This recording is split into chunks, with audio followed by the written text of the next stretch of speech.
because a lot of times a lot of dancers are dealing with, oh, my thighs are this way or my back is this, my feet aren't that. I think that the way that you deal with the body opens it up to change. Well, I think first you have to start from a place with students. I'm very fortunate because I can start in a place of non-judgment. Mm-hmm. I don't care. I'm not interested in your weight or your eating habits or any of those things initially. I get to work with you on an individual level with each student, and I'm not judging your talent.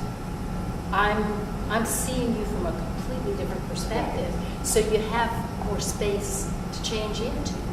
You have a place. It's a place of more possibility, right? Because there's no limitations. There's no limitations. Yeah, I'm not looking at you necessarily as a dancer. I want to facilitate your dancing, but I'm not judging you in terms of your physical talents or the shape of your body and how it's going to fit into the dance world or into a company or that kind of thing. So that gives me a lot of leeway. That makes things a lot easier for me. And for the students, because you don't even know what they look like on stage necessarily. Most of them I had no idea until they do the spring performances. Right. And sometimes I'm just totally blown over. Like, wow, look at these kids move. This is so incredible. I think the other thing that's very interesting, observing what happens in your classes, is that there is a lot of resistance because we're so attached.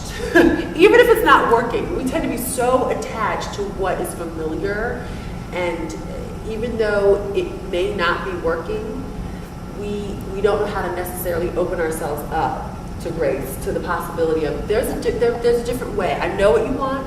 There's a different way, or I know that's what you think you are working with, but really what your body needs to do for you to be healthy, and the truth of your body is this. It may not look like what you want it to look like, but it's okay. It's just what it is. Well, there's a tremendous amount of fear involved in letting go of what you already know, because then when you start to shift and change your body, your balance may not be as good. You may not be doing triple pirouettes. You might go back to a single. Right. A lot of things might start to shift and change, and if you're performing, that's really frightening. That is scary. Because you've got to be on stage and you've got to perform and you've got to do the job. You have a job to do. Yes. That is your job. And the more professional you get, the less opportunity or space there is to investigate and make those changes. Because you have to be consistent. That's right. So if it was working for you, you turn and you're like, I have to keep turning. I can't fix the pelvis. Right. I can't do this. I don't have time for the pelvis. I can't do because this I have right to do my now. job, but it's very Exactly. true. Yeah. It's very true. And because the body is, holds emotions, and there's just a lot of fear or resistance to letting go and opening up to something else. Although it may make tremendous sense when you talk to somebody on a conceptual level. Right, but it makes total sense. And the whole process of dancing in your body is so emotional anyway. Exactly. Yeah. But tantrics say that the first element to being happy, the first blockage to being happy is fear. Definitely. Yes. It's fear. It's not being able to let go and open up. But it also can be fearlessness. You can be too crazy. Right, and then exactly. You have to So be it's respectful opposite. of the physical body. Right. I just want to share with you a funny story. One of my students, who is now one of your students, I had her in junior division at the Ailey School. No names. Samantha Barriento. I used to say all the time, I was like, your pelvis is tucked. And I would have these little workshop moments where I would try to explain, And my thing is it's vulgar, but I don't have the skill or the time in a ballet class to talk about how you get into fixing the pelvis.